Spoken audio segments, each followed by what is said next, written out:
Khyber Pakhtunkhwa police نے صوبے کے 12 اضلاع میں کمانڈ اینڈ کنٹرول سینٹرز قائم کر دیے۔ ان سینٹرز میں 2500 کے قریب CCTV کیمرے، آرٹیفیشل انٹیلیجنس اور چہروں کی شناخت کے ساتھ ساتھ FIR بھی اس نظام سے منسلک کر دی گئی ہیں۔ مزید تفصیلات جانتے ہیں ڈان نیوز کے نمائندے زاہد امداد سے۔ جی زاہد، تفصیلات سے آگاہ کیجیے گا۔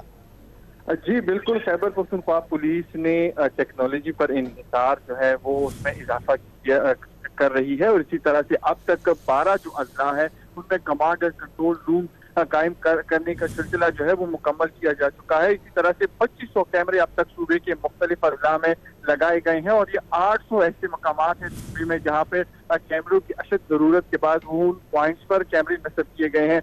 جو IG خیبر پختونخوا کے مطابق اب تک 200 سے زائد جو ملزمان ہیں ان کی نشاندہی ان کیمروں کی مدد سے ہو چکی ہے، جبکہ FIR بھی ان سے منسلک کیے گئے ہیں ان کمانڈ اینڈ کنٹرول روم سے۔ جی بہت شکریہ زاہد امداد اپڈیٹ کرنے کے لیے۔